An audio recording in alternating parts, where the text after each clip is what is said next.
மிக முக்கியமான ஆசி வகை ஆய்வை பார்க்க போகிறோம். இது விண்ணியல் சார்ந்த ஆய்வுனால உங்களுக்கு இது புதுசாக கூட இருக்கலாம், ஆனால் ரொம்பவே இன்ட்ரெஸ்டிங்காக இருக்கும். இதெல்லாம் ரொம்ப கடினம்லாம் நிறைய பேர் சொல்லிட்டு இருப்பாங்க. இந்த ஆய்வுகள்லாம் அவ்வளோ சீக்கிரம் யாருக்கும் புரியாதுன்னு சொல்லிட்டு இருப்பாங்க. அப்படிலாம் இல்லை, ரொம்பவே சுலபமாக புரியக்கூடியது தான், ரொம்பவே இன்ட்ரெஸ்டிங்காக இருக்கும். அதனால் விழியத்தை முழுமையாக பாருங்கள். தமிழ் புத்தாண்டு சித்திரை 1 இல்லை தை 1 இதுதான் நம்ம பார்க்க போகிறோம். இது என்னப்பா அவ்வளோ முக்கியத்துவம் வாய்ந்தது? ஒரு சிலர் சித்திரை 1ன்றாங்க, ஒரு சிலர் தை 1ன்றாங்க. ஏதோ ஒன்று அவங்கவுங்களுக்கு பிடிச்சதை கொண்டாடிட்டு போக வேண்டியதானே. இதில் என்ன அவ்வளோ முக்கியத்துவம் இருக்குதுன்னு நீங்கள் கேட்கலாம். மிக மிக முக்கியமான விடயம் இது. ஏன்னா இந்த உலகத்திலேயே எந்த ஒரு இனத்துக்குமே இந்த குழப்பம் இல்லை. எந்த ஒரு இனமுமே தெளிவாக தன் புத்தாண்டை கொண்டாடிட்டு இருக்கு. தமிழ் இனத்திற்கு மட்டும்தான் இந்த குழப்பம். உலகத்திலேயே மிக மிக அறிவார்ந்த சமூகம் தமிழ் சமூகம். ஆனால் நமக்குள்ளே போய் இந்த ஒரு குழப்பத்தை உண்டாக்கியிருக்காங்கன்னா பார்த்துக்கோங்களேன். இப்போ அறிவார்ந்த சமூகம்னு சொன்னல, இப்போ தெரியும் பாருங்கள் நம் தமிழர்கள் எவ்வளோ அறிவானவர்கள்னு நம்ம தமிழ் புத்தாண்டு உருவான விதத்தை வச்சு உங்களுக்கு தெரிய போகுது. ஒரு 20,000 ஆண்டுகளுக்கு முன்பு நம் வரலாற்றை பின்னோக்கி போய் பார்க்க போகிறோம். உலகின் முதலாக உருவான இனம் தமிழினம். குமரி கண்டத்தில் வாழ்ந்துட்டு இருந்தோம். அனைவருமே மலைகளில் வாழ்ந்துட்டு இருந்தாங்க. மலைகளில் வாழ்கிறதுல என்ன பெனிஃபிட்னா, அங்கே வாழ்கிற மக்கள்லாம் விவசாயம்லாம் பண்ணவே தேவையில்ல. அவங்கள சுற்றி எல்லா இடத்துலையுமே காய்கறிகள், பழங்கள், வேட்டையாடுறதுக்கு மிருகங்கள், இவை அனைத்துமே இருக்கும். அதனால் இதை தாண்டி விவசாயம்லாம் பண்ணணும்னு அவசியமே இல்லை. இந்த மலை மக்கள் வேட்டையாடுற மக்கள். இப்படி குமரி கண்டத்தில் மலைகளில் வாழ்ந்த மக்களில் ஒரு தலைவன் காலம்ன்றது ஒன்று இருக்கிறத உணர்றான். அந்த தலைவன் யாருன்றதை கடைசியில் பார்த்துடலாம். அந்த தலைவன் இரவு பகல்லாம் வரதை கவனிக்கிறாங்க. பௌர்ணமி, அமாவாசை இதெல்லாம் கவனிக்கிறாரு. அது மட்டும் இல்லாமல் வேட்டையாடுறதுக்கு காலம் ரொம்ப முக்கியத்துவன்றதை உணர்றாரு. எதுக்கு? இப்போ ஒரு பறவை வேட்டையாடுறோன்னு வச்சுக்கோங்களேன். கையில் உண்டிகோல் இருக்குது. எப்படி குறிப்பார்த்து அடிப்போம்? சரியாக அந்த பறவையை நோக்கி குறிப்பார்த்தோன்னா உண்டிகோல் கல் அங்கே போகிறதுக்குள்ளே பறவை தப்பிச்சிடும். அப்போ பறவை பறந்து வந்துட்டுருக்கு. நம்ம குறி வைக்கிறது பறவையிலேருந்து கொஞ்சம் தள்ளி குறி வைப்போம். அப்போ தான் பறவை அந்த இடத்துக்கிட்ட வரும்போது கரெக்டாக கல்லும் அங்கே போகும், பறவை விழுந்துடும். பார்த்தீங்களா, காலத்தோட முக்கியத்துவம் இங்கேருந்தே ஆரம்பிக்குது. இப்படி காலத்தின் முக்கியத்துவத்தை உணர்ந்து காலத்தை பற்றி நன்கு தெரிந்து கொண்ட குமரிகண்ட தலைவன் முதல்ல ஒரு கேலண்டரை உருவாக்குறார். கேலண்டர்னா ஒன்றுமே இல்லைங்க, அது தமிழ் வார்த்தை தான், காலந்தெரி. அந்த குமரிகண்ட தலைவன் முதல் காலந்தெரியை உருவாக்குறாரு. எதன் அடிப்படையில் உருவாக்குறாருன்னா, நிலாவை வச்சு உருவாக்குறாரு. ஒரு 3ஆம் பிறையிலேருந்து அடுத்த 3ஆம் பிறை வர வரையும் ஒரு மாதம் அப்படின்னு உருவாக்குறாரு. இந்த கேலண்டர் பேர் தான், இந்த முதல் கேலண்டர் பேர் தான் லூனார் கேலண்டர்னு சொல்கிறோம். லூனார்னா நிலா. குமரி கண்டத்தில் மலைகளில் விவசாயம்லாம் பார்க்காம வேட்டையாடிட்டு வாழ்ந்துட்டு இருந்த மக்களுக்கு இந்த கேலண்டரே போதுமானதாக இருந்துச்சு. அதுக்கப்புறம் ஏறத்தாழ 11,000 ஆண்டுகளுக்கு முன்பு குமரி கண்ட அழிவில் ஒரு மாபெரும் தலைவன் உருவாகிறான். அந்த தலைவன் யாருன்றதும் நம்ம கடைசியில் பார்ப்போம். குமரிகண்ட நிலம் கொஞ்சம் கொஞ்சமாக நீரில் மூழ்கிட்டு இருக்கும்போது அந்த குமரிகண்ட தலைவனின் தலைமையில் அங்குள்ள மக்களெல்லாம் கூட்டிகிட்டு வந்து மூழ்காத இடமான இலங்கைக்கு போயிடுறாங்க. இப்போ இந்த குமரிகண்ட தலைவன் தான் முதல்ல விவசாயத்தை ஆரம்பிக்கிறார். முதல்ல மருத நிலத்தை உருவாக்குறார். அந்த சமயத்துலலாம் அரிசிலாம் இல்லை, மானாவாரி விவசாயம் தான் பண்ணாங்க. ஆனால் இப்போ என்ன சிக்கல்னா, குமரிகண்டத்தில் உருவாக்கப்பட்ட கேலண்டர்னு ஒன்று சொன்னோம்ல, லூனார் கேலண்டர். அந்த கேலண்டர் இப்போ இங்கே விவசாயம் பண்ணுறதுக்கு உகந்ததாக இல்லை. காரணம் என்ன? விவசாயம் பண்ணுறதுக்கு பருவங்கள் ரொம்ப முக்கியங்க. வசந்த காலம், வெயில் காலம், கார்காலம், இலையுதிர் காலம், இந்த மாதிரியான பருவங்கள் ரொம்ப முக்கியம். ஒரு ஆண்டில் இந்த 4 பருவங்களும் வந்துடும். ஒரு ஆண்டுனா என்னது? பூமி சூரியனை ஒரு முறை முழுசாக சுற்றி வர்றது ஒரு ஆண்டு. சரியாக சொல்லணும்னா 365.25 நாட்கள் ஆகும். ஆனால் இந்த லூனார் கேலண்டர் படி பார்த்தீங்கன்னா ஒரு ஆண்டு கணக்கு சீக்கிரமாகவே முடிஞ்சிருது. காரணம், நிலாவின் அடிப்படையில் இந்த கேலண்டர் இருக்கிறதுனால தான். ஒரு 3ஆம் பிறையிலேருந்து அடுத்த 3ஆம் பிறை வரையும் ஒரு மாதம் சொன்னோம்ல, அதில் சரியாக எத்தனை நாட்கள் இருக்குன்னா 29.5 நாட்கள் இருக்கும். இந்த 0.5 என்ன பண்ணாங்கன்னா ஒரு மாதத்தை 29 நாட்கள் ஆக்கிட்டு மற்றொரு மாதத்தை 30 நாள் அந்த மாதிரி ஆக்கிக்கிட்டாங்க. ஆனால் இப்படி ஆக்குனாலும் கூட 354 நாட்கள்லேயே 12 மாதமும் முடிஞ்சிருது.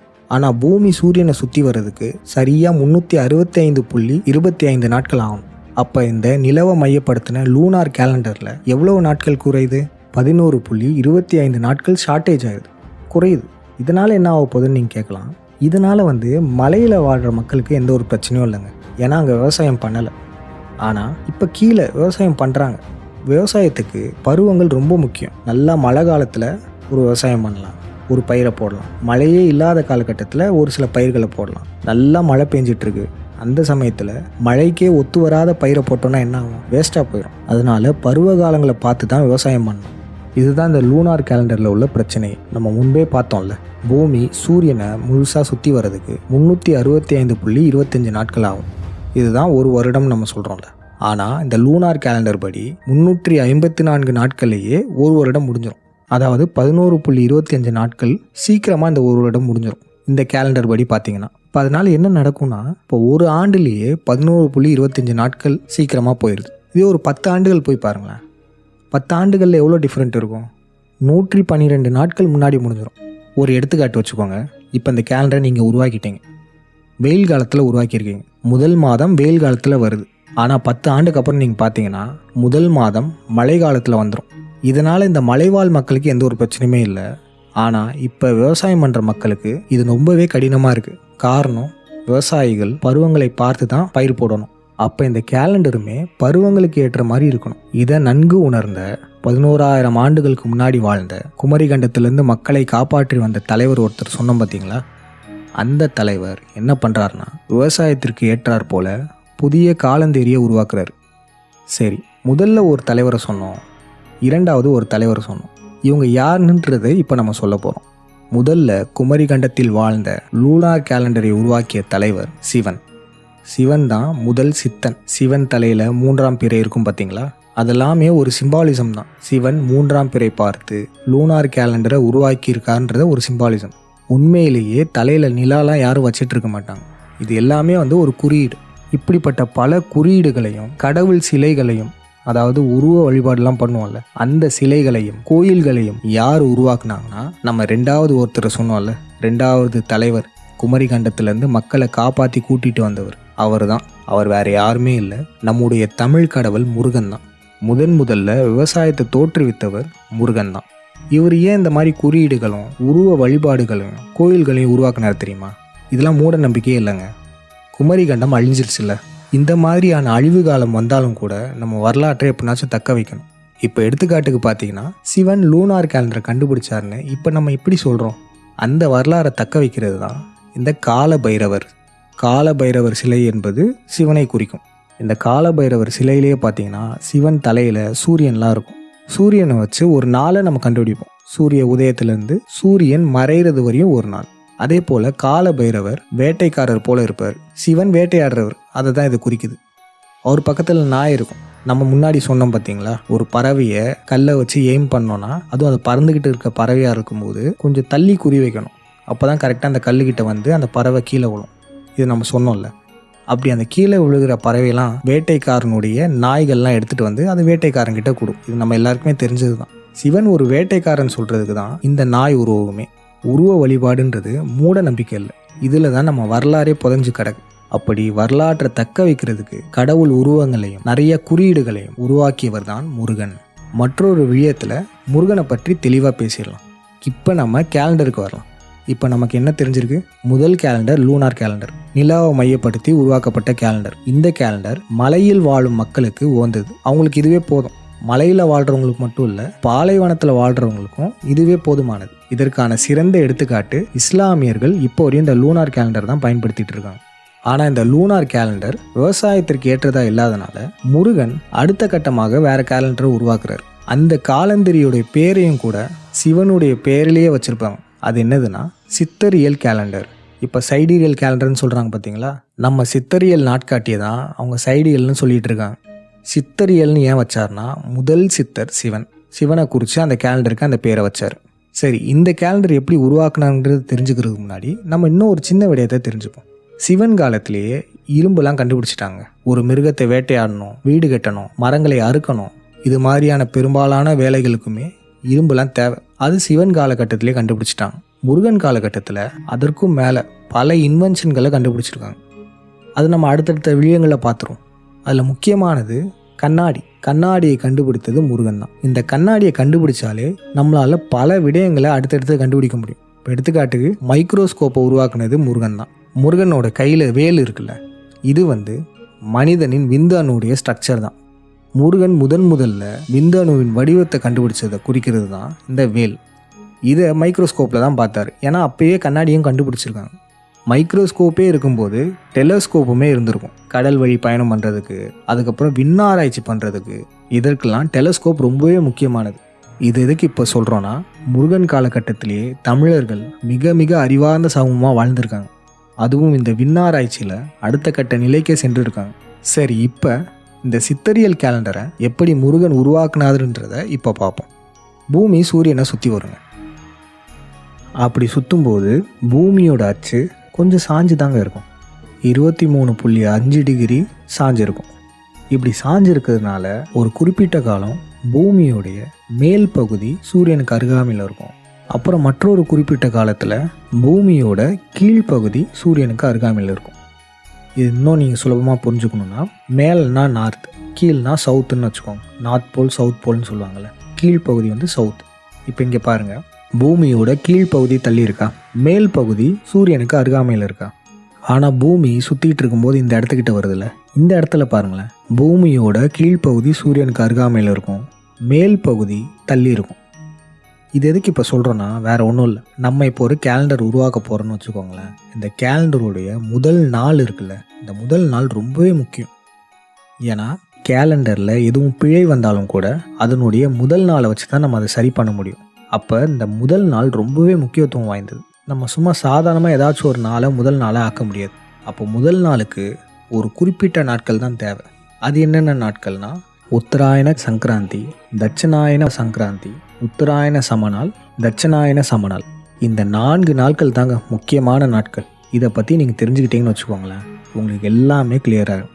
உத்தராயணம்னா வேறு ஒன்றுமே இல்லைங்க, ஊ கூட்டல் தரை கூட்டல் அயனம். ஊனா மேலே, சூரியனின் கதிர் கீழே இருந்து மேல் தரைக்கு போகிறது தான் உத்தராயணம்.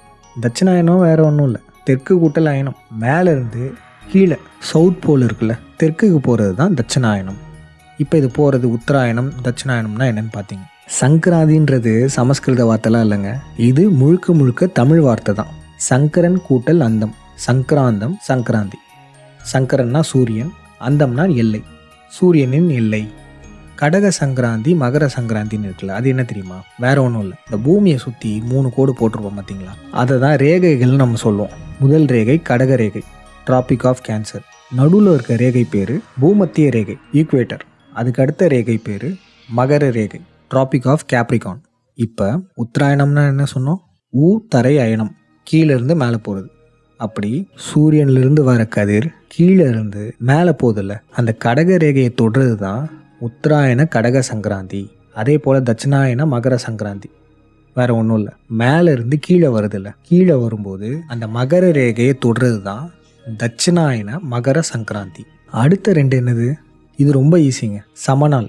இது என்ன தெரியுமா, பூமி அதோடைய அச்சு 23.5 டிகிரி சாஞ்சிருக்கு. அப்படி இருக்கிறதுனால தினமும் இரவு பகல் கூட சமமாக வரதில்லை. ஒரு ஆண்டுக்கு 2 நாள் தான் இரவும் பகலும் சமமாக இருக்கும். அந்த சமமாக இருக்கிற நாட்கள் தான் சமநாள் நம்ம சொல்கிறோம். உத்தராயணம் டைமில் ஒன்று வரும், அது உத்தராயண சமநாள். தட்சிணாயணம் டைமில் ஒன்று வரும், அது தட்சிணாயன சமநாள். அவ்வளோதாங்க. இப்போ இந்த 4 நாட்கள் சொன்னோம். இது எதுக்கு சொன்னோம், இந்த 4 நாட்கள் தான் ஒரு வருடத்திலேயே முக்கியமான நாட்கள். ஒரு கேலண்டரை உருவாக்குறோன்னா இந்த 4 நாட்களில் ஏதாச்சும் ஒரு நாளை தான் நம்ம முதல் நாளாக தேர்ந்தெடுக்கணும். இது ஒரு ரெஃபரன்ஸ் பாயிண்ட் மாதிரி. இந்த ஜூன் 20, டிசம்பர் 21, மார்ச் 22, செப்டம்பர் 22 இந்த மாதிரியான ஆங்கில மாதங்கள்லாம் போட்டிருக்கோம்ல, இந்த மாதங்கள்லாம் எதுக்கு போட்டிருக்கோன்னா உங்களுக்கு புரிகிறதுக்காக தான் போட்டிருக்கோம். ஒரு ரெஃபரன்ஸாக போட்டிருக்கோம், அவ்வளோதான். சரி, முருகன் சித்திரையல் நாட்காட்டியை உருவாக்குறாரு. இந்த 4 நாட்களில் எந்த நாளை கேலண்டரோட முதல் நாளாக எடுத்திருப்பாரு? முருகன் முதல்ல மானாவாரி விவசாயத்தை தான் ஆரம்பித்தார். அரிசிலாம் அந்த சமயம் இல்லை. மானாவாரி பயிர்கள்னால் திணை வகைகள், கிழங்கு வகைகள், இதெல்லாமே. இந்த விவசாயத்திற்கு அதிக மழை ஆகாதுங்க. இப்போ முருகன் இலங்கைக்கு வந்திருக்காருன்னு சொன்னோம்ல, இலங்கையில் அதிக மழை பெய்யுறது இந்த நவம்பர் மாத வாக்கில் தான். டிசம்பர்லேருந்து ஏப்ரல் வரையும் மிதமான மழை தான் பெய்யும். சரி, அப்போ மிதமான மழையில் ஆரம்பிச்சிருப்பாருன்னு நம்ம இதை வச்சு சொல்லலாம். ஆனால் நமக்கு கொஞ்சம் கூடுதல் ஆதாரம் தேவையில்ல. அதனால் இந்த கருத்து சரியான ஒரு வாட்டி செக் பண்ணிப்போம். நவம்பர் மாதத்தில் கார்த்திகை தீபம் வரும் தெரியுமில்ல, அது எதுக்கு தெரியுமா நம்ம கொண்டாடுறோம்? முருகன் முதல்ல விவசாயத்திற்காக பனங்காட்டை கொளுத்தினாருங்க. அந்த வரலாற்று நிகழ்வை தக்க வைக்கிறதுக்கு தான் கார்த்திகை தீபம் என்ற விழாவை நம்ம கொண்டாடுறோம். அதற்கு ஆதாரமாக இன்று வரையுமே கார்த்திகை தீபம் அன்று சொக்கப்பனை கொளுத்தும் நிகழ்வு இருக்கும். நிறைய பேர் யோசிப்பீங்க, கார்த்திகை அப்போ சரியான மழை பெய்யுமே, அந்த காலகட்டத்தில் எப்படி கொளுத்திருப்பாரு அப்படின்னு கேட்பீங்க. இந்த கார்த்திகைன்ற வார்த்தை இருக்குல்ல, கார்காலத்தில் தீ வச்சது தான் இந்த வார்த்தையை குறிக்குது. இதில் எந்த ஒரு சந்தேகமே இல்லை. மழை பெய்யும் போது கொளுத்தலை, மழை நின்றதுக்கு அப்புறம் காட்டை கொளுத்திருக்காங்க. சரி, காட்டை கொளுத்தியாச்சு. அடுத்து மானாவாரி விவசாயத்திற்கான ஏதுவான மாதம் டிசம்பர் மாதம். அப்போ டிசம்பர் மாதத்தில் தான் விவசாயத்தை ஆரம்பிச்சிருப்பாங்க. அப்போ இந்த விவசாய நாட்காட்டையுமே டிசம்பர் மாதத்தில் ஏதோ ஒரு நாட்களில் தான் முதல் நாள் வந்திருக்கும். அது என்ன நாளாக இருக்கும்? முன்னாடியே சொல்லியிருக்கோம், கேலண்டருடைய முதல் நாள் ரொம்பவே முக்கியமான நாள். ஒரு குறிப்பிட்ட 4 நாட்களில் தான் ஏதோ ஒரு நாளை நம்ம தேர்ந்தெடுக்கணும். அப்போ அது என்ன நாளாக இருக்கும்? டிசம்பர் 21. இந்த நாள் தான் முருகன் உருவாக்கிய முதல் விவசாய நாட்காட்டியின் முதல் நாள். சரி, இந்த நாளை எப்படி கண்டுபிடிக்கிறது? முருகன் காலத்தில் எப்படி கண்டுபிடிச்சாங்க? 2 வகையில் கண்டுபிடிச்சாங்க. ஒன்று, குச்சி நட்டு வச்சு கண்டுபிடிக்கிறது. இது உலகம் முழுக்க பரவலாகவே இருக்குது. குச்சியின் நிழலை வச்சு இந்த நாளை துல்லியமாக கண்டுபிடிச்சிடலாம். இன்னொரு வகை என்னதுன்னா, அதிகாலை நேரத்தில் கீழே தொடுவானில் குறிப்பிட்ட நட்சத்திரம் தெரியும். அந்த நட்சத்திரம் தெரிஞ்சதுன்னா அன்னைக்கு வருடத்தில் முதல் நாள். இந்த 2 வகையில் செக் பண்ணிடுவாங்க. இப்போ முதல் வகை உங்கள் எல்லாருக்குமே புரிஞ்சிருக்கும். குச்சி, அதனுடைய நிழல், அது நேர்கோட்டில் வரும். ஆனால் இந்த 2வது வகை உங்களுக்கு புரிஞ்சிருக்காது. இது ரொம்ப இன்ட்ரெஸ்டிங்காகவே இருக்குங்க. முதல்ல நட்சத்திரம்னா என்னது? நல் சித்திரம். இப்போ வானத்தில் ஒரு ஸ்டார் இருக்குதுன்னு வச்சுக்கோங்களேன். அந்த ஒரு ஸ்டார் பேர் நட்சத்திரம் இல்லை, அந்த ஒரு ஸ்டாரை உடுன்னு நம்ம சொல்லுவோம், உடு. இதுவே நிறைய ஸ்டார்ஸ்லாம் சேர்த்து வச்சு அதில் ஒரு சித்திரம் வரைஞ்சிருக்கும்ல, அது பேர் தான் நல் சித்திரம். நிறைய ஸ்டார் சேர்ந்து தான் நல் சித்திரம். ஒரு ஸ்டார்னா ஊடு. இந்த நல் சித்திரத்துக்கு ஆங்கிலத்தில் கான்ஸ்டலேஷன் சொல்லுவாங்க. முருகன் காலத்தில் இந்த நல் சித்திரத்துக்கு என்ன பேர்னா ஓரைன்னு சொல்லுவாங்க. ஓர் கூட்டல் ஐ. ஓர்னா பல உடுக்களை ஒன்றாக சேர்ப்பது, ஐனா அழகு. அதனால அந்த காலத்தில் நட்சத்திரத்துக்கு பதிலாக ஓரைன்னு தான் சொன்னாங்க. இதையே இப்போ சொன்னோன்னா, இப்போ முருகன் கேலண்டர் உருவாக்குனார்ல, சித்தரியல் கேலண்டர். இந்த கேலண்டரில் 30 நாள் கொண்ட ஒவ்வொரு மாதங்கள் வரும். கடைசி மாதம் மட்டும் 35 அல்லது 36 நாட்கள் இருக்கும். மீண்டும் வருட பிறப்பை எப்படி கணிச்சாங்க? முன்னாடியே சொன்னோம், 2 வகையில் கணிச்சாங்க. ஒரு வகை குச்சி நட்டு அதனுடைய நிழலை பார்த்து சொல்றது. இன்னொரு வகை தான் இந்த ஓரை பார்ப்பது. ஓரைனா என்ன சொல்லியாச்சு? நட்சத்திரம் தான். அந்த காலத்தில் அதன் பேர் ஓரை. இந்த சித்திரம் எப்படி இருக்கு? நல்லா பாருங்க. ஒரு மனிதன் வேட்டையாடுற மாதிரியும் அவர் பக்கத்துல நாய் இருக்கிற மாதிரியும் இருக்கும். இது வேற யாரும் இல்லைங்க, நம் சிவனுடைய பெருமையையும் வரலாற்றை தக்க வைக்கிறதுக்கும் வேட்டைக்கார சிவன் தான் இது. சித்தர் ஓரைன்னு முருகன் உருவாக்குனாருங்க. இதனுடைய மற்றொரு வடிவம் பார்த்தீங்கன்னா நடராஜர் வடிவம் போல இருக்கும். அதுவுமே சிவனை குறிக்கும். அந்த நடராஜர் வடிவம் வேற ஒன்றும் இல்லை, இந்த பிரபஞ்சத்துடைய செயல்பாடு தான் அந்த நடராஜர் வடிவம் கூட. இன்னும் சிம்பிளாக சொல்லணும்னா, இந்த சிவன் போன்ற வடிவம் கொண்ட இந்த உடுக்கள்லாம் இருக்குல்ல, உடுகள்னா ஸ்டார்ஸ், இதெல்லாம் சேர்த்து சித்தர் ஓரைன்னு முருகன் உருவாக்குனாருங்க. சித்தர் என்பது வேற யாரும் இல்லை, முதல் சித்தனான சிவன். சிவனை குறிக்கும். வேட்டைக்காரன வடிவம், இது எல்லாமே சிவனை குறிக்கும். இந்த சித்தர் ஓரை இருக்குல்ல, ஓரைனா முன்னாடியே சொல்லியாச்சு நட்சத்திரம். இந்த சித்தர் ஓரை கீழே தொடுவானத்தில் அதிகாலை நேரத்தில் எப்போ தெரியுதோ அன்று வருட பிறப்பு. அவ்வளோதாங்க. அந்த நாளை வருடத்தில் முதல் நாளாக எடுத்துப்பாங்க. உங்களில் ஒரு சிலருக்கு இப்போ சந்தேகம் வந்திருக்கும், ஏன் நட்சத்திரத்தை வச்சு முருகன் பண்ணியிருக்காரு? வெறும் குச்சி நட்டு பார்த்தாலே தெரிஞ்சிடும். ஏன் இதுக்குன்னு ஒரு நட்சத்திரத்தை உருவாக்கி, அதாவது இதுக்குன்னு ஒரு ஓரையை உருவாக்கி, சிவன் போன்ற அந்த ஓரையை உருவாக்கி, அதுக்கு சித்தர் ஓரையெல்லாம் பேர் வச்சு அதை ஏன் வானத்தில் பார்க்கணும் அப்படின்னு உங்களில் ஒரு சிலர் கேள்வி எழும். இந்த கேள்விக்கான பதில் கூடிய விரைவில் உங்களுக்கு தெரிஞ்சிடும். இப்போ ஒன்று மட்டும் ஞாபகம் வச்சுக்கோங்க, முருகன் அவருடைய சித்தரியல் நாட்காட்டியுடைய முதல் நாளை எப்படி கணிச்சாருன்னா, டிசம்பர் மாதம் அதிகாலை வேளையில் கீழே தொடுவானத்தில் எப்போ இந்த சித்தர் ஓரை தெரியுதோ அதுதான் சித்தரியல் நாட்காட்டியின் முதல் நாள், வருடப்பிறப்பு.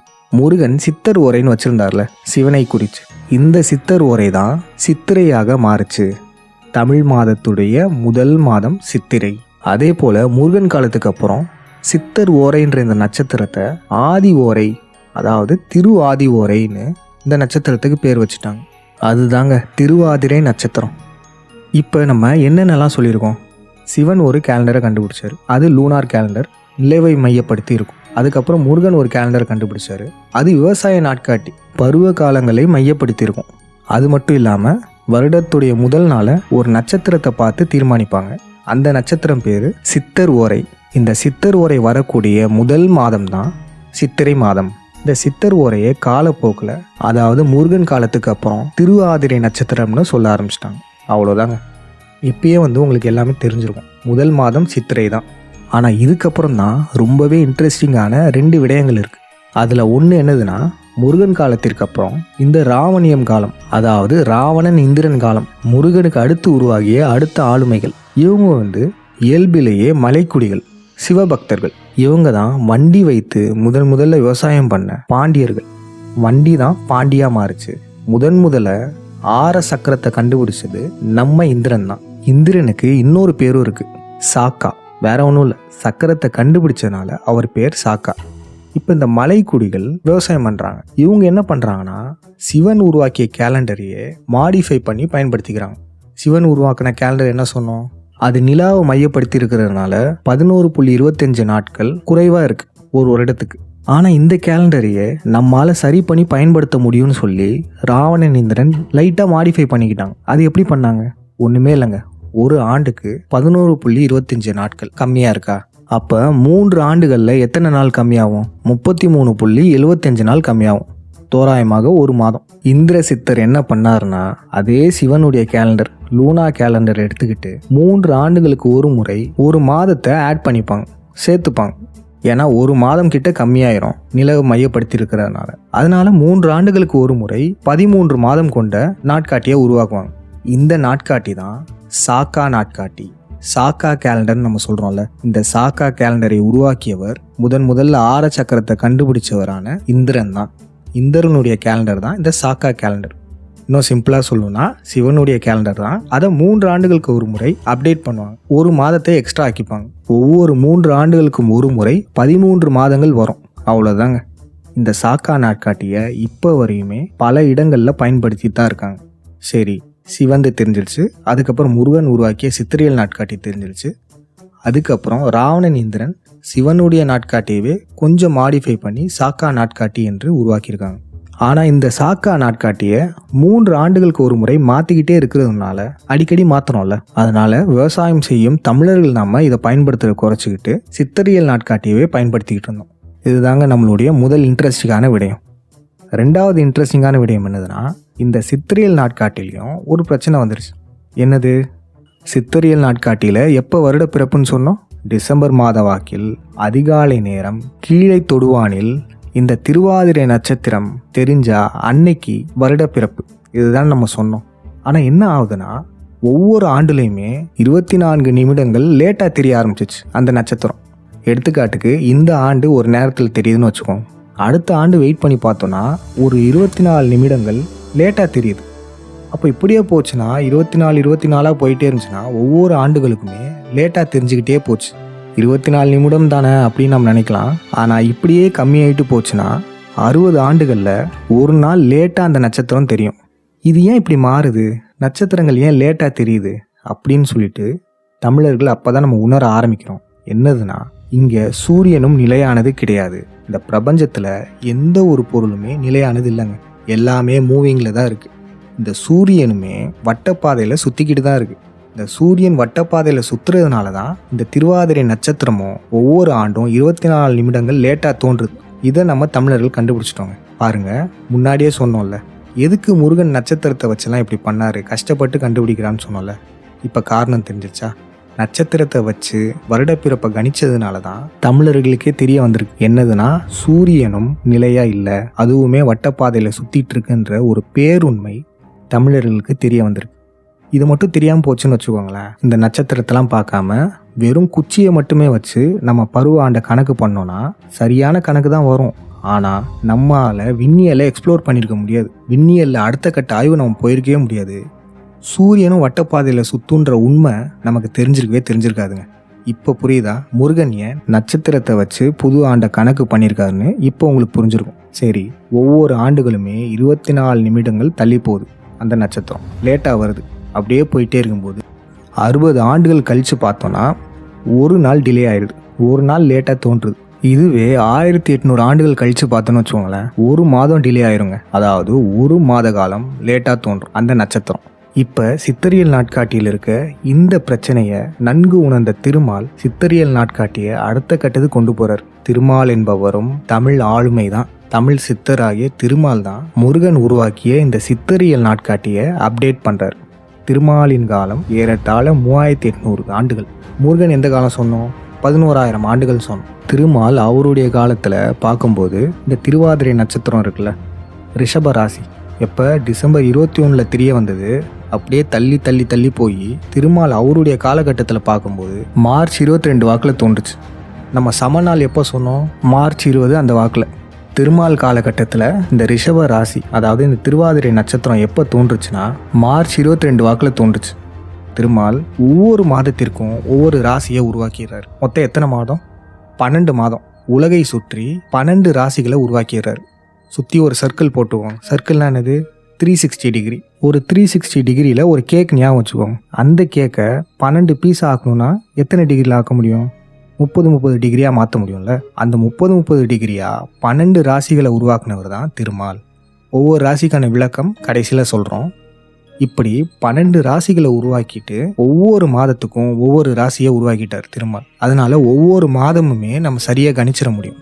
முதல் ராசி ரிஷப ராசினா அதற்கு அடுத்த மாதம் மேஷ ராசி, அதுக்கு அடுத்து மீன ராசி. என்னப்பா ரிவர்ஸில் போகுதுன்னு பார்க்குறீங்களா? ஆமாம், இப்படி ரிவர்ஸ்லேயே தான் போயிட்டுருக்கும். இன்னும் ரொம்ப எளிமையாக சொல்லணும்னா, இப்போ ரிஷப ராசி நடந்துட்டுருக்குன்னு வச்சுக்கோங்க. முதல் ராசி சிவனுடைய ராசி. சூரியனும் வட்டப்பாதையில் சுற்றுறனால நட்சத்திரமே நம்ம கண்ணுக்கு லேட்டாக தெரியும். இதை நம்ம பார்த்துட்டோம். இப்படி லேட்டாக ஆக ஆக 60 சுழல் ஆண்டுகளில் ஒரு நாள் லேட் ஆகும். அப்படியே போயிட்டு இருந்துச்சுன்னா 1800 ஆண்டுகளில் ஒரு மாதம் டிலே ஆகும். அதனால் என்ன ஆச்சுன்னா ஒவ்வொரு 1800 ஆண்டுகள்லையும் புதிய சிற்றறியல் நாட்காட்டியை உருவாக்குனாங்க. முருகனுக்கு அப்புறம் திருமால் தான் உருவாக்குனார். திருமால் காலகட்டத்தில் இந்த ரிஷப ராசி, அதாவது இந்த திருவாதிரை நட்சத்திரம் எப்போ தோன்றுச்சுன்னா மார்ச் 22 வாக்கில் தோன்றுச்சு. அதனால் மார்ச் 22 திருமால் புதிய சித்தறியல் நாட்காட்டியின் முதல் நாளாக அறிவித்தார். அவருக்கு அப்புறம் 2000 வருடங்களுக்கு அப்புறம் அப்போ வாழ்ந்த சித்தர்கள் அதை இன்னும் அப்டேட் பண்ணாங்க. நம்ம என்ன சொன்ன முன்னாடியே, ஒவ்வொரு 1800 ஆண்டுகளுக்கு ஒரு முறை நம்ம சித்தறியல் நாட்காட்டியில் ஒரு மாதத்தை குறைச்சிக்கணும். அதாவது 1800வது ஆண்டு இருக்குல்ல, அந்த ஆண்டில் வெறும் 11 மாதங்கள் தான் இருக்கும். அந்த 12வது மாதத்தை அடுத்த சித்தறியல் நாட்காட்டியின் முதல் மாதமாக நம்ம அறிவிச்சுக்கணும். இன்னும் சிம்பிளாக சொல்கிறோம் பாருங்க. இந்திரன் சாக்கா கேலண்டரை உருவாக்குனார்ல, அவர் என்ன பண்ணார்? சிவன் உருவாக்குன அந்த லூனார் கேலண்டர்லேயே 3 ஆண்டுகளுக்கு ஒரு முறை அப்டேட் பண்ணார். அதாவது 3 ஆண்டுகளுக்கு ஒரு முறை ஒரு மாதத்தை சேர்த்துக்கிட்டார்ல. அதே போல தாங்க இங்கே முருகன் உருவாக்கிய இந்த சித்திரையல் நாட்காட்டியில் 1800 ஆண்டுகளுக்கு ஒரு முறை ஒரு மாதத்தை குறைச்சிப்பாங்க. அவ்வளோதான். அதனால 3800 ஆண்டுகளுக்கு முன்னாடி வாழ்ந்த திருமால் மார்ச் 22 அப்போ ரிஷபராசியை முதல் ராசியாக வச்சு உருவாக்குனாரு கேலண்டர். ரிஷபராசி மட்டும் வைக்கல, அவர் 12 ராசிகளுமே கண்டுபிடிச்சிட்டாரு. 30 டிகிரியில் 12 ராசி இருக்கும். திருமாலுக்கு அப்புறம், அதாவது ஏறத்தாழ 2000 வருடங்களுக்கு முன்பு அப்போ வாழ்ந்த சித்தர்கள் சித்தரியல் நாட்காட்டிக்கு அடுத்த அப்டேட் கொடுத்தாங்க. என்ன அப்டேட்டு? நான் முன்னாடியே சொன்னது மாதிரி தான். ஒவ்வொரு 1800 ஆண்டுகளுக்கு ஒரு முறை கடைசி மாதத்தை குறைச்சிக்கணும். திருமால் காலத்தில் மார்ச் 22 வாக்கில் ரிஷபராசி வந்துச்சுல, இதுதான் முதல் ராசி. அவர்லேருந்து 1800 ஆண்டுகளுக்கு அப்புறம் ஏப்ரல் 22 ரிஷபம் வந்துருச்சு. அதனால அது நம்ம ஒரு மாதம் குறைச்சிப்போம். அதை அப்போ உள்ள சித்தர்கள் குறைச்சிக்கிட்டாங்க. ஒரு மாதம் குறைச்சதுனால ரிஷபராசிக்கு முந்தின ராசி மேஷ ராசி. மேஷ ராசி தான் முதல் ராசியாக இருந்துச்சு. அது இப்போ இருக்கிற மார்ச் 22 வாக்கில் வரும். அது மட்டும் இல்லாமல் அந்த காலத்து சித்தர்கள் என்ன பண்ணாங்கன்னா, ஒவ்வொரு 60 ஆண்டுகளுக்குமே ஒவ்வொரு நாட்களை கூட்டிக்கிட்டே போனாங்க. முன்பே பார்த்தோம்ல, 60 சுழல் ஆண்டுகள், சூரியனும் வட்டப்பாதையில் சுற்றும். அதனால 60 ஆண்டுகளில் ஒரு நாள் லேட்டாக நட்சத்திரம் தோன்றும். இதெல்லாம் பார்த்தோம்ல. இதை வச்சு தான் சித்தர்கள் ஒவ்வொரு 60 ஆண்டுகளுக்குமே ஒவ்வொரு நாள் கூட்டிக்கிட்டே போனாங்க. அப்படி கூட்டிக்கிட்டே போனது தான் ஏப்ரல் 14, சித்திரை 1 ஏப்ரல் 14 வந்துச்சுங்க. ஆனால் இதுக்கப்புறம் என்ன ஆச்சுன்னா, ஏறத்தாழ 480 ஆண்டுகளுக்கு முன்பு இந்த 60 நாள் கூட்டுறதெல்லாம் நிப்பாட்டிக்கிட்டாங்க. அப்டேட் பண்ணுறதை நிப்பாட்டிட்டாங்க. அது காரணம் தெலுங்கர்களின் ஆட்சி இங்கே வந்தது தான். கொடுங்கோல் ஆட்சி, விஜயநகர ஆட்சிலாம் இருந்துச்சுல, அந்த ஆட்சி காலத்தில் இந்த மாதிரியான விண்ணியல் ஆய்வுகள் இது எல்லாத்தையும் அழிச்சிட்டு மறைச்சிட்டாங்க. இதனால இந்த ஏறத்தாழ 480 ஆண்டுகளாக அப்டேட் பண்ணுறதுக்கு நிப்பாட்டியாச்சு. இப்போ நம்ம அப்டேட் பண்ணோன்னா சரியாக எந்த நாள் வரும்? 1800 ஆண்டுகளுக்கு ஒரு முறை கடைசி ஒரு மாதத்தை நம்ம கழிச்சுக்கணும். அப்போனா இப்போ ஏப்ரல் 22 சித்திரை 1 வருது. அப்போ 1800 ஆண்டுகளும் முடிஞ்சிருச்சு. அதனால் நம்ம மார்ச் 22 வாக்கில் தான் சித்திரை 1 கொண்டாடணும். ஏன்னா மார்ச் 22 தான் சமநாள். எப்பயுமே விவசாய நாட்காட்டி சமநாள் கூட நம்ம செக் பண்ணி வச்சுக்கணும். ஒவ்வொரு 1800 ஆண்டுகளுக்கு ஒரு முறை நம்ம இதை செக் பண்ணி ஒரு மாதம் முன்னாடி போட்டுக்கணும். அப்படி ஒரு மாதம் முன்னாடி போடுறதுனால திருமால் காலகட்டத்தில் ரிஷப ராசி முதல் ராசியாக இருந்துச்சு. அதுக்கப்புறம் ஒரு மாதம் முன்னாடி தள்ளி போட்டாங்க 1800 ஆண்டுகளுக்கு முன்னாடி. அப்படி ஒரு மாதம் முன்னாடி தள்ளி போடுறதுனால மேஷ ராசி முதல் ராசியாக இருந்துச்சு. இப்போ நம்ம ஒரு மாதம் முன்னாடி தள்ளி போட்டோன்னா மீன ராசி முதல் ராசியாக இருக்கும். ஏன் ஒரு மாதம் தள்ளி போடுறோம்? இந்த சமநாள் கூட நம்ம நாட்காட்டியை அட்ஜஸ்ட் பண்ணிக்கிறோம், அவ்வளோதாங்க. இப்போ கூட ஒன்றும் இல்லை. நீங்கள் மார்ச் 22 வரும்ல, அன்னைக்கு குச்சி நட்டு பார்த்தா கூட அதை வச்சு நீங்கள் கண்டுபிடிச்சிடலாம். ஆனால் ஏப்ரல் 14 சமநாள் வராது. இதை நம்ம அப்டேட் பண்ணாமல் விட்டுருக்கோம். அப்டேட் பண்ணாமையே இப்போ ஏப்ரல் 14 சித்திரை 1 கொண்டாடிக்கிட்டு இருக்கோம். இதற்கு காரணம் நம்ம சொல்லியாச்சு, இந்த ஆரிய திராவிட சூழ்ச்சி தான். ஏறத்தாழ 480 ஆண்டுகளாக அப்டேட் பண்ணுற நிப்பாட்டியாச்சு. இது நம்மக்கிட்ட திட்டமிட்டு மறைச்சிருக்காங்க. ஏன் மறைச்சாங்க தெரியுமா? ஏன்னா மீன யுகம் பிறக்கிறது மக்களுக்கு தெரியக்கூடாதுங்க. சொன்னோம்ல, ஒவ்வொரு 1800 ஆண்டுகளுக்கும் ஒரு முறை ஒவ்வொரு ராசி வரும். இப்போ மீன யுகம் பிறந்திருக்குங்க. இது மறைக்கிறதுக்காக தான் இதற்கு முன்னாடியே இந்த வேலை நடந்திருக்கு. இந்த மீன யுகம்னா என்ன, சத்திய யுகம்னா என்ன, இது ஏன் நம்ம கிட்டேருந்து மறைச்சாங்கன்றது நம்ம இன்னொரு விதத்தில் பார்த்துருவோம். இதெல்லாம் நீங்களே செக் பண்ணிக்கலாம். உங்கள்கிட்ட டெலோஸ்கோப்லாம் இருக்கணும்னு அவசியம் இல்லை. மொபைல் ஆப் இருந்தாலே போதும். ஸ்டெல்லாரியம், அப்புறம் ஸ்கை வாக், இந்த மாதிரியான ஆப்பை வச்சு நீங்களே செக் பண்ணிக்கலாம். 2020 இந்த மீன ராசி வந்துருச்சு. அதான் ஜனதா ஊரடங்குன்னு போட்டாங்களே, எல்லாரையும் கைத்தட்ட சொன்னாங்களே, அன்னைக்கு தான் இந்த மீன ராசி வந்துச்சு. இந்த மீன ராசிக்கும் இந்தியாவில் ஊரடங்கு போட்டு எல்லாரையும் கைத்தட்ட சொன்னதுக்கும் ஒரு கனெக்ஷன் இருக்குது. அதை நீங்களே சிந்திச்சு பாருங்கள். இதற்கான விடைகள் அடுத்தடுத்த விடயங்களை உங்களுக்கே புரிஞ்சிடும். இப்போதைக்கு இந்த சித்திரை 1 மட்டும் ஞாபகம் வச்சுக்கோங்க. சித்திரை 1 தான் தமிழர்களுக்கு புத்தாண்டு. ஆனால் இந்த சித்திரை 1 மார்ச் 22 தான் வரும். இதை நீங்கள் குச்சி நட்டு வச்சு உறுதி பண்ணிக்கலாம். இந்த சித்திரையல் நாட்காட்டி இருக்குல்ல, முருகனால் கண்டுபிடித்து அதை திருமால் அப்டேட் பண்ணியிருக்காரு. இந்த சித்திரையல் நாட்காட்டி விவசாயிகளுக்கான நாட்காட்டின்னு நம்ம சொன்னோம்ல, அது இந்த மாதங்களின் பேர்லேயே இருக்குங்க. பாருங்க, முதல் மாதம் நமக்கே தெரிஞ்சது சித்தர் ஓரை, சித்திரை, சிவனை மையப்படுத்தி இந்த மாதத்தை உருவாக்கியிருக்காங்க. 2வது மாதம் பாருங்க வைகாசி. இது வேற ஒன்றும் இல்லை, வெயில் காய்ச்சும்ல, வெயில் அதிகமாக இருக்கும்ல, அதுதான் வைகாசி. அடுத்து ஆனி.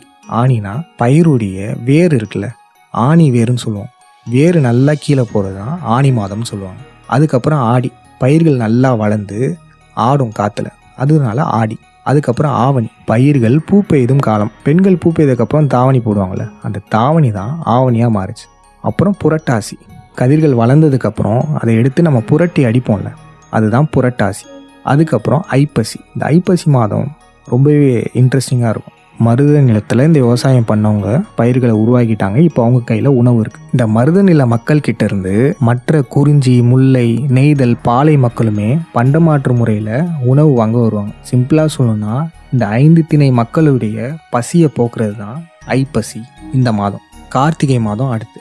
இதன் முன்பே பார்த்துட்டோம், முருகன் காட்டை கொளுத்திய நிகழ்வை வரலாற்றில் தக்க வைக்கிறது தான் இந்த கார்த்திகை மாதம். அதுக்கப்புறம் மார்கழி, மாரி என்ற மழை கழிந்த மாதம், மழை நின்ன மாதம் மார்கழி மாதம். அதுக்கப்புறம் தை. இந்த மாதம் என்னதுன்னா வேற ஒன்றும் இல்லைங்க, முருகன் காலத்தில் மானாவாரி பயிர் தான் போட்டாங்கன்னு சொன்னோம், விவசாயம் பண்ணாங்கன்னு சொன்னோம். ஆனால் அதற்கப்புறம் அடுத்தடுத்த காலகட்டத்தில் 2ஆம் போகமாக அரிசியும் விளை வைக்க ஆரம்பிச்சிட்டாங்க. மழை காலமே அரிசிக்கு உகந்த காலம்தான். அப்படி பயிரிடப்பட்ட இந்த நெற்கதிர்லாம் தை மாதத்தில் தாய்மை அடையும். அந்த நெற்கதிரை எடுத்து பார்த்தீங்கனாலே தெரியும், அதில் பால் உற்பத்தி ஆகும். தைப்பூசம்லாம் கொண்டாடுறோம்ல, அதெல்லாம் இதை வச்சு தான். அந்த தாய்மை அடைகிற மாதம் தான் தை மாதம். அதுக்கப்புறம் மாசி. தை மாதத்தில் சூழ் கொண்ட தாய் அடுத்த மாதம் தன் மகளை ஈன்றெடுப்பாங்கள்ல, அதுதான் மகசூல்னு சொல்லுவாங்க. அந்த மகசூல் தான் மாசியாக மறுச்சு. இதுதான் மாசி மாதம். அதுக்கப்புறம் பங்குனி மாதங்க. இது வேற ஒன்றும் இல்லை, முருகன் காட்டை கொளுத்தினான்னு சொன்னோம். இந்த நவம்பர் மாதம் வாக்கில் அந்த கார்த்திகை மாதம் முருகன் குறவர்களோடு போரிட்டு அவங்கள வென்று அதற்கப்புறம் தான் காட்டை கொளுத்தினார். காட்டை கொளுத்தி நிலத்தை சீர்படுத்தி அதற்கப்புறம் விவசாயத்தை ஆரம்பிச்சார். இந்த நிகழ்வு இருக்குல்ல, குறவர்களை தன் வலிமையால் குனிய வைத்தது, அதுதாங்க பங்குனி மாதம். இந்த போர் நிகழ்வை தான் பங்குனி உத்திரம்னு இப்போ நம்ம கொண்டாடிட்டு இருக்கோம்.